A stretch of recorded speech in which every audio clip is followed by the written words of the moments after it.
All right, what's up, everybody? Joe Fafara, Igor Henriquez. Been a minute. It's still June the 1st, just before midnight. Igor, NBA Finals are here. We got the Celtics taking on the Warriors. Celtics 2 seed against the Warriors, number 3. I don't know. Are you shocked that either of these teams made? I know we were both pretty high on Boston. Are you shocked Golden State made it out? I mean, I'm not shocked that either team made it. I mean, this is actually our first edition of On the Block After Dark, the Disco Inferno edition. But no, I wasn't shocked. I think Golden State was always. I had them and Phoenix as the prohibitive favorites out west to get out. So I'm not surprised. I obviously was surprised that Phoenix got knocked out at the where they did. I figured it was going to be a Golden State Phoenix Western final, and that didn't happen. Boston, I mean, me and you have been riding with Boston this whole the whole entire time, and there did look like some situations where the Milwaukee series and so forth. They looked like a couple of times where I'm like, it might be a problem, but when the games mattered and that Miami game 7 where they nearly blew it and Jimmy just missed the 3 there, that would have been a horrendous loss considering they were up by 13, I think, with like 3 minutes to go. So they looked out there, but we have 2 really talented teams, 2 teams that have, you got Jason Tatum and, Jaylen Brown against Steph Curry, and Clay looks like he's getting his swagger back, hitting his threes. And then you have the other parts like Marcus Smart and Al Horford and Wiggins and Draymond. To me, it's a rather pretty even series. The one concern that I have is obviously that the Warriors have a ton of finals experience, especially the top guys, while the Celtics have never been there. And that usually is a recipe for disaster at times. But like I said, we're rolling with Boston. It's going to be a good series. I think it's going to be a close series. I think it's going to go the distance. It really is a coin. Don't give your pick yet. Don't give the pick yet. I do think it's going to go the distance, though, because I think it's going to be a real back and forth series. I'm just actually going to pull up the futures here. So game 1, it was 3.5 for the Warriors at home tomorrow. So to win the series, who do you think's the favorite? I mean, I think the favorite, and again, the betting odds are on the Warriors, and I think that's because of the situation where, one, they do have, so it is in Golden State tomorrow, correct? Yeah, they do have that.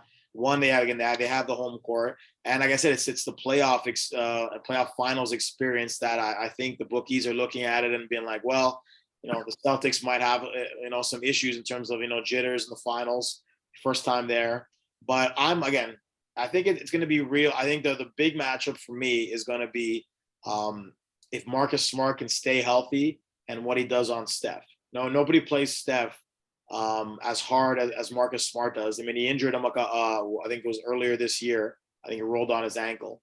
Marcus Smart plays Steph very tough. So if he's able to be at his best, it's going to be, I think that'll be the difference in the series, and possibly what they get out of Andrew Wiggins. It's razor thin. It's really, really razor thin, in my opinion.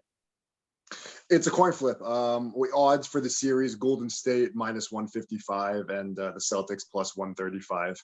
Like I said, game 1 is 3.5 for the Warriors. Okay, so let's look at the series. Let's match everybody up. I think Boston has the edge in terms of size. Robert Williams, Time Lord, he tore his meniscus. He's come back in the playoffs. Hasn't been the same. He's missed some games with that knee soreness, so obviously it's been a problem for him. I think we're both shocked with how well Al Horford's played this season. Not even just like the regular season, but going into the playoffs, because he's older than us. I gotta say, he's like 37 at this point. And I mean, he had a renaissance. I mean, I guess the whole Oklahoma City benching him the entire second half of the season last year, you kind of thought that Al Horford was really on his last legs, but he's done a pretty good job, and he's they haven't had to rely on Daniel Tyson. Yeah, Robert Williams has not been at his best. You can tell that injury's taken some away from him. So the Horford's been relied on. It's going to be interesting because he's another guy on the other side. I mean, Looney's been great for Golden State. I think he's a guy that's been battered with injuries over the years, but he's really their only center inside that they actually use. I know they've used Bajelka a few times, but that's not really, size-wise, he's not anything massive there. So they do go small usually with Draymond and Looney. So I think that'll be a great matchup. But yeah, kudos to Al Horford. He's definitely had a little bit of a career renaissance for sure. You talked about the lack of experience for Boston. Do you think that that's really going to play a part here? Because you're looking at Golden State, right? You have obviously Steph, who track record wise in the finals hasn't been his regular season self, right? Like he's kind of struggled. He's had some big games in the finals, but as a whole, he hasn't won the MVP. Durant won it both those times, and then Iguodala did, as we know.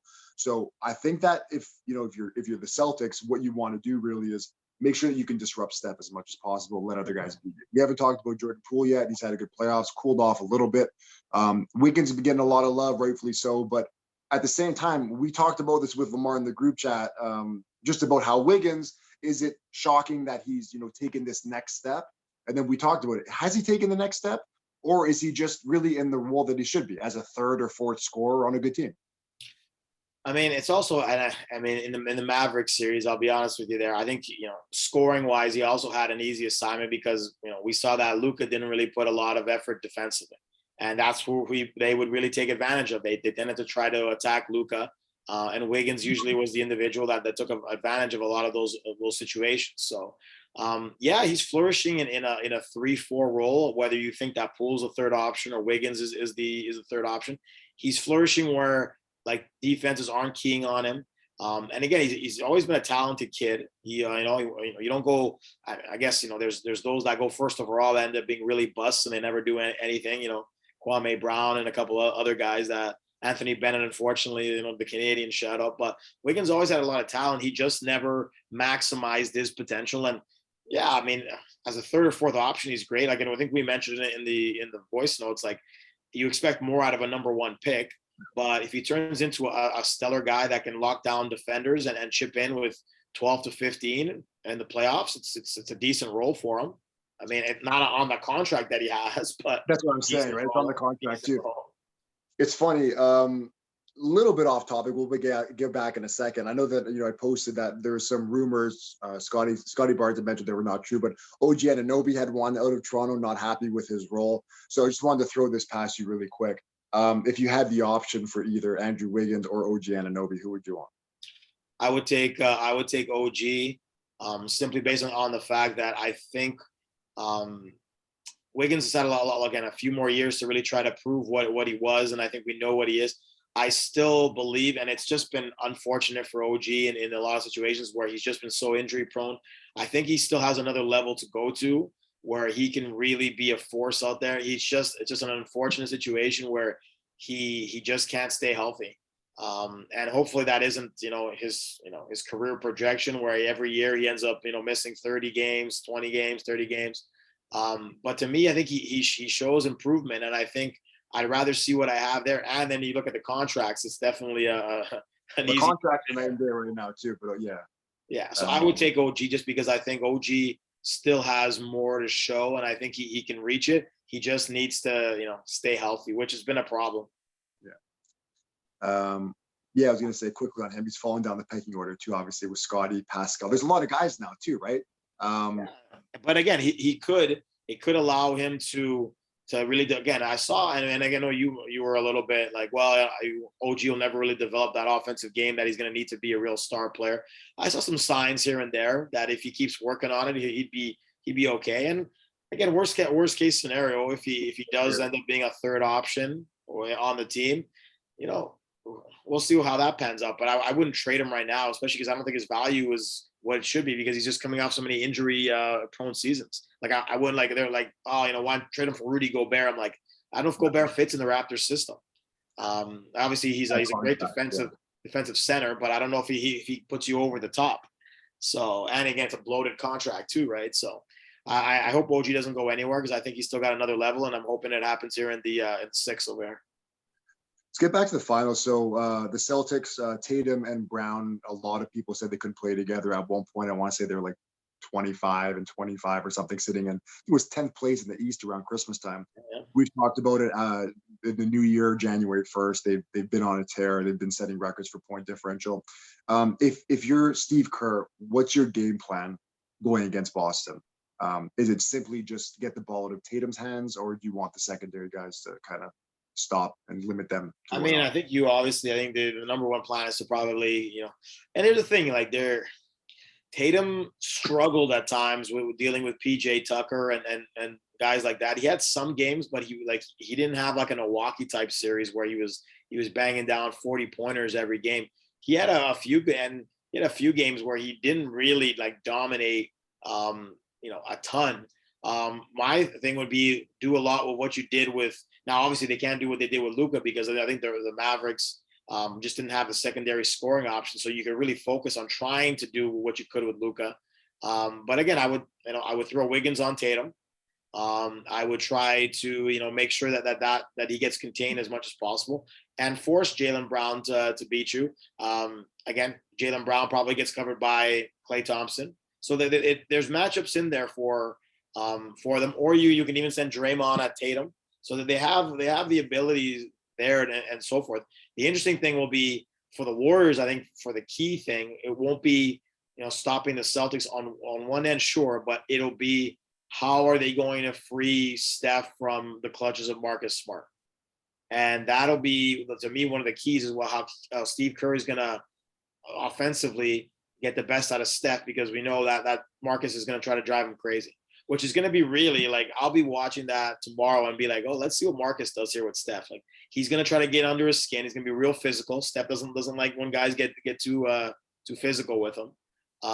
But yeah, I mean, it's matchup wise, there's really some great matchups all over the series where it really just depends on who edges out who in the matchup, because they really are relatively even in a lot of aspects.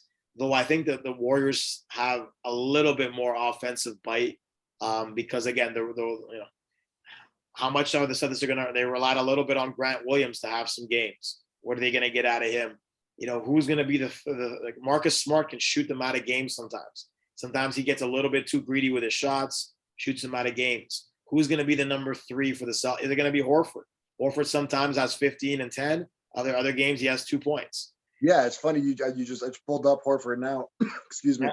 Last games, I'll go in order: 5 points, 14 rebounds, 3 points, 16, 5, 20, 10, 6, 2. So yeah, it's a Jekyll and Hyde with him. I guess if he's feeling good, they're feeding him often.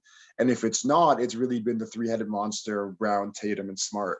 And actually, then mixing in the odd Grant Williams game when he goes off too. On a little bit of a segue, I took a prop bet on Horford not going over 22 in the last game, and that rebound with 6 seconds left is what got him over the hump. So it was a really bad beat with 3 seconds left that he ends up with a rebound that would have meant nothing, but it is what it is. But no, that's what I mean. They're going to need, where's that third option? I think the Warriors are going to have that. I think, you can expect certain things out of Steph, and I think Klay's really starting to get there. And, Poole's going to get his. Wiggins is going to get his, you would think.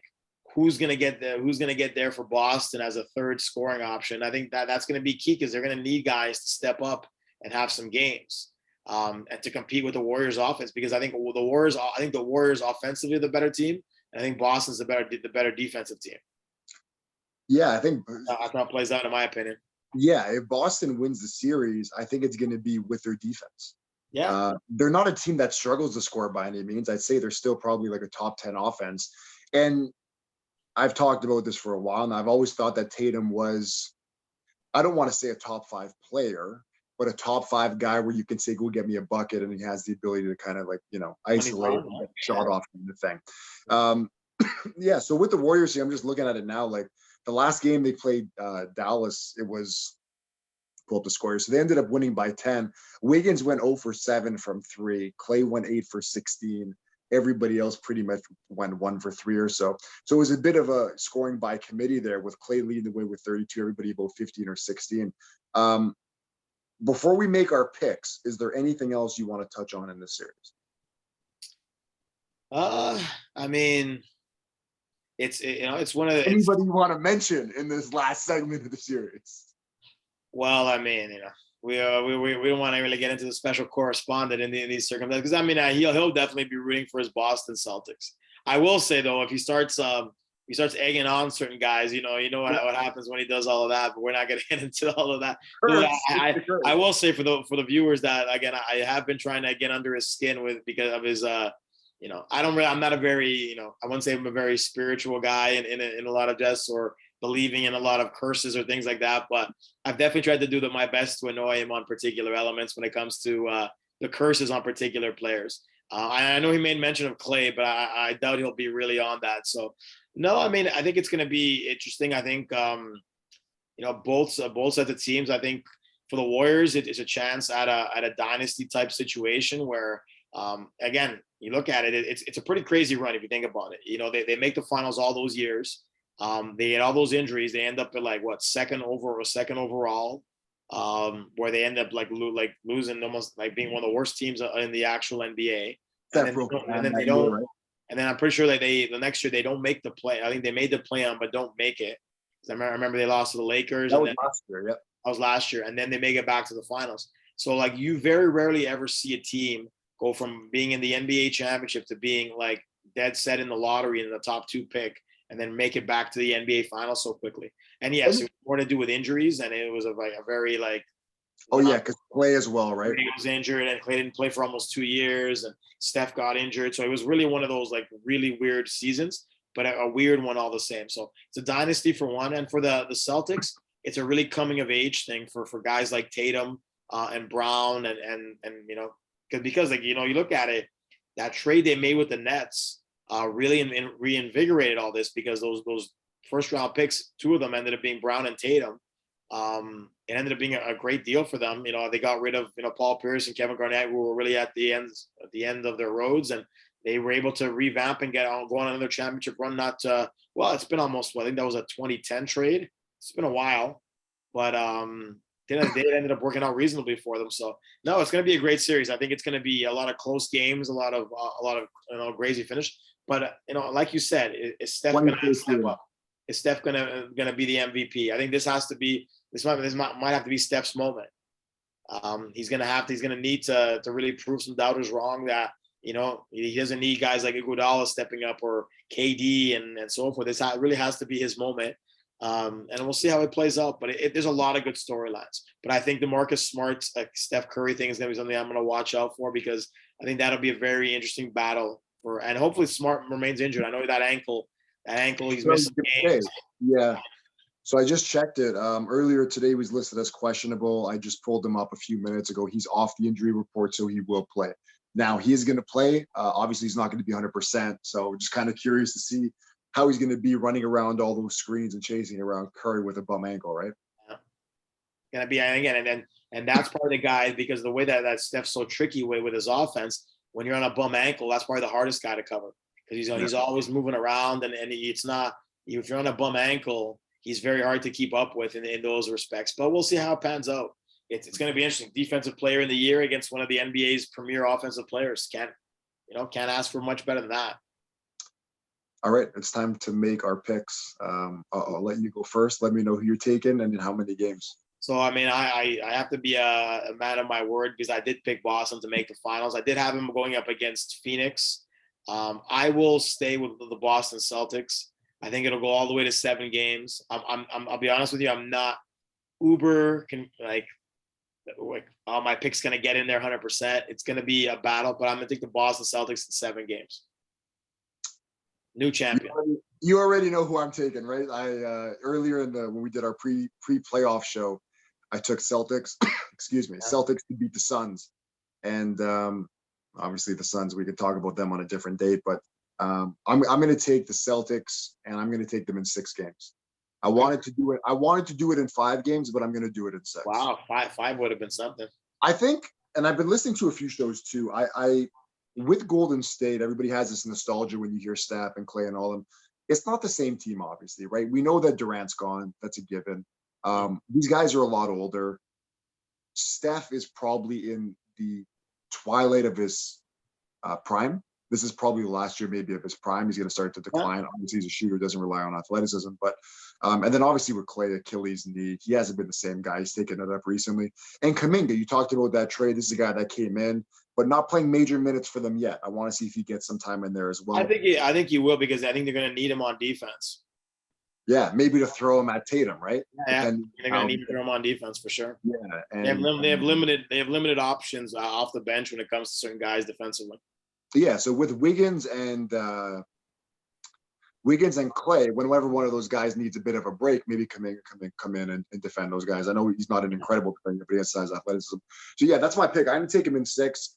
And then just like I said, getting back to where I think a lot of people just all the public is pretty much on the Warriors. And I know the analytics, they've ran the numbers a few times with the computer from January till now, and whenever they've simulated everything, I think that it's overwhelmingly Celtics in the finals.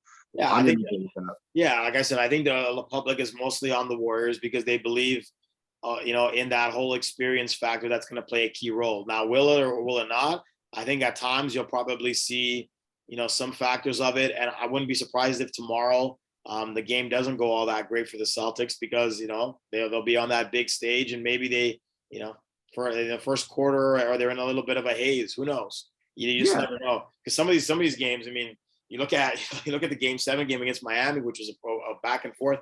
Then you look at some of the other like games against Miami where they were like the worst offensive situation since the 1970 and stuff like that. You just never know what you're going to get. Sometimes. Yeah, it looked like 90s or 80s basketball, like 85, 83. Who would have thought without Morant that the Grizzlies would have blown out Golden State by like 50 points, right? Like you just never know sometimes, right? And still managed to lose the series. Yeah, it's gonna wrap it up. I just wanted to say too, you were talking about if they lose game 1. But we've seen enough times where, you can go down 0-2 on the road, you come back, you win your 2 home games, and you're right back in the series, right? So I don't want to panic if they do manage to lose game 1. But, so I'm going to go Boston in 6. You're going to take Boston in 7. I'm going to take 7. I think we'll go all the way. We know that Lamar Grant is taking the Celtics as well. I don't know in how many games. Is that a sure thing? What happens if Clay gets hot? That might be a problem. Well, remember he told us. Sorry, say that again. I missed it. I said, I mean, if Klay Thompson gets hot and he turns into superstar status, that might change his pick again, right? I'm just saying. I was gonna say because remember in the chat he kept saying in a tone that I'm not gonna use that. Lamar was saying that we know that he doesn't like Steph because he's a showboater and they're not. What did he say? They're not gracious winners, something along those lines. And I'm going to echo that. I don't really love those guys as personalities on the court. Obviously, they're incredible players, but I'm like with Steph and the chewing the mouth guard and the shimmying on the court. I'm not a fan. I've come to the realization this as a sports fan in general. That a lot of people, I think, like for most part, let's say even like Steph, a small dude, his shooting is incredible, probably the best shooter in NBA history. Yep. A lot of people don't like the whole dynasty thing.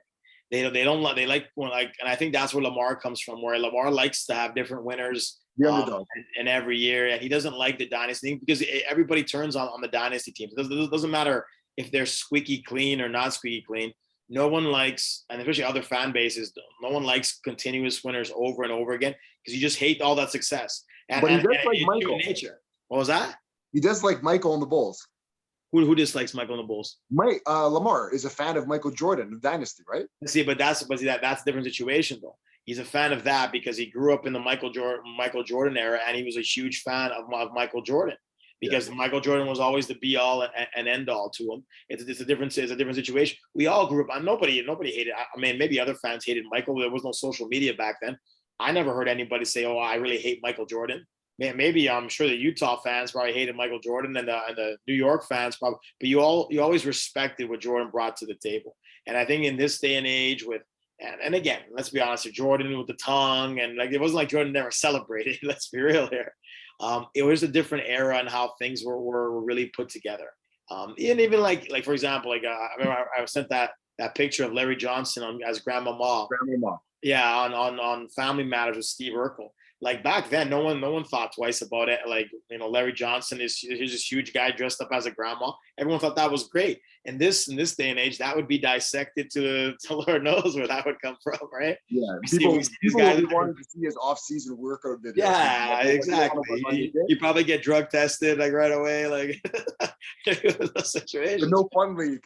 It's a no fun league, right? You can't. And there's like certain guys. I'm not gonna be like.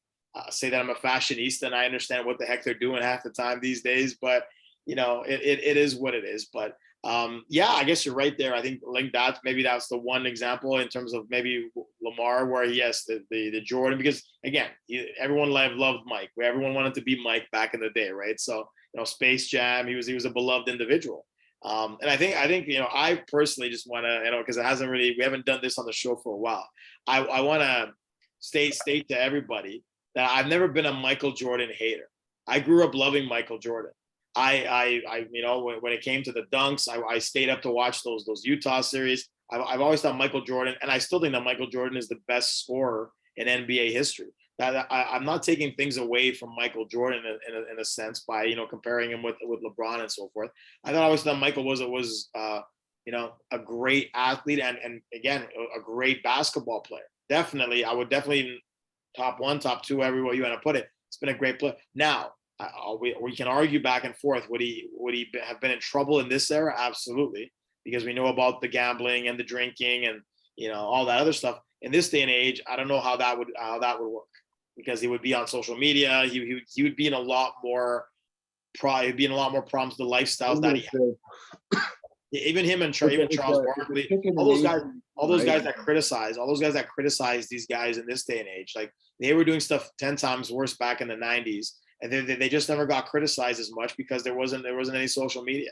You're under a different spotlight these days. If you're throwing guys out of windows and stuff like that, like that's gonna be trending all over the world, right? I was gonna say too, I feel like if there were cameras and social media back then, like the chicken and egg thing, I don't know if those guys would have acted the same way. You think so? I think some guys. I think that you have to live a different life knowing that there could be a camera rolling at all times. But think about a guy like Dennis Rodman. Dennis Rodman would have done that all day. He loved it, right? He would have wanted all the smoke, right? He would have wanted it all. Until the team told him not to come back or something. Right? I don't know. Hey, he was out there in NWO land, too sweet. And Rodman, you know what? I've looked for that Rodzilla NWO shirt for years. I cannot find it. It's a relic. It was such a good shirt, though. I would have bought that any day of the week, but I cannot find it anywhere. It's sad that I can't find it. It was such a great shirt. But it was a great shirt. Amazon, we should grab one. Well, again, I think I've looked everywhere. I cannot find that shirt anywhere. It was a Rodzilla NWO shirt. It was amazing. But yeah, I think maybe it was just made for him. It might have been a one of one. It was a great shirt. But yeah, and overall, like I said, going back to the NBA Finals, it's going to be a great series. I'm expecting some good numbers ratings wise. You got the Warriors, you got the Boston team, which is obviously a major franchise. It's a good finals for the NBA. I think it's a better finals than last year because those were two small market teams. I don't know much hype that got. Yeah. But and everybody was injured that series too, right? Remember Giannis had we thought he tore his knee. Chris Paul was limping. Yeah. It was, go down. This goes back to more of a marquee matchup of and again, it's one of those things that I love how the NBA is going because next year, depending on what happens in the offseason, I can see both these teams not making it back. It's not. That's what I was gonna say. Is a parity situation. Like if you would have looked at the beginning of the year and said the finals is going to be Warriors against the Celtics, and the Celtics were a team last year that finished. I'm forgetting, but like 6 or 7. They were probably around wherever the Raptors missed the playoffs. They made it. And then you look at Golden State, who last year they played that game against the Lakers in a play-in. Everybody wasn't really sure how legit they were. Clay obviously wasn't back, and then the season starts, and all of a sudden Phoenix, who was top to bottom the best team by far in basketball, they don't make it. Brooklyn, we've talked about numerous times. I know there was the Kyrie thing, there was the trade, one of the biggest what ifs in NBA history, because I thought that they should have won the title last year. They don't. They end up getting nothing out of it. Then you look at teams like the Lakers. Nobody thought the Lakers would have missed the playoffs. They were betting favorite at the beginning of the year.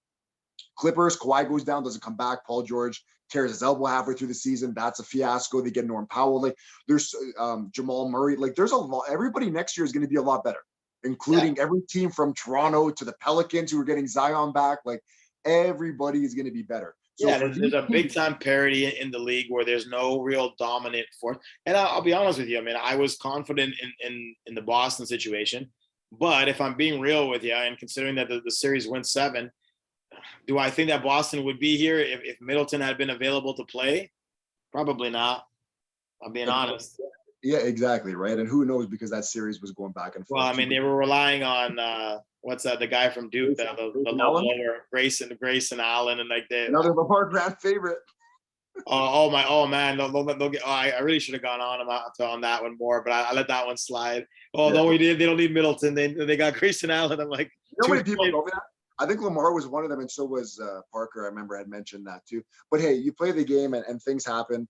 I don't want to be the guy that said "told you so," but I did have Boston. And the thing is, we talked about it. I guess just to wrap up, because we can talk all day. We talked about it in the first round, right? When we did our pregame series with Mike, we were talking about how Boston, the Nets, Boston could have lost in the first round. The Nets could have went to the finals. And ended up working out for Boston. But you look at Boston, what happened? They almost lose game one. Remember, they were down and they ended up winning by 1 or 2 points on that yeah. last second layup there. The bad defense by Durant. And then the rest of the series they go on, they sweep them. And who would have thought that? Next round you got the Bucks. You catch a bit of a break with Middleton going down. Yeah. You get Miami there, who everybody thought was somewhat legit, and then they can't score a basket to save their life with Mr. Grote, as he is, Kyle Lowry and company. And then you find yourself, Mr. Rumble. You find yourself in the finals now, right, against Golden State, who like you look at who they played, right? Like Denver was Jokic and a bunch of G Leaguers.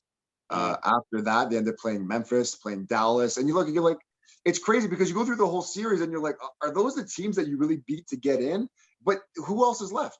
And this is the finals, right? I mean, now you got me doing the flashbacks of Kyle flopping on the floor every 2 minutes, and truthfully, like I said, he was making me sick at times. I think me and you were on like some kind of kinetic thing, because I was about to text you that, and you hit me with it first, and I'm like, man, this guy is flopping like no tomorrow. And I guess as a Raptor situation, you were like, okay, you kind of deal with it because it was benefiting you. But man, when you're kind of on the outside, I'm like, oh, this guy is just flopping like crazy. Yeah. So I'm not gonna lie, I was kind of happy to see him lose. Just because again, I was low-key happy to see him lose. I'm not gonna lie, because believe me, I would have seen it all over social media. The Raptor fans would have been like, "Oh, look, here Kyle led them to the promised land with his 5 points a game, averaging 7 points in the series." I'm like, really? Oh, did you hold on? He didn't score. He scored 5 points, but did you see that charge? You see that charge with 2 minutes to go in the game? I mean, don't worry about anything else. Just look at that one play. Like, come on. Like, it's ridiculous. It's ridiculous.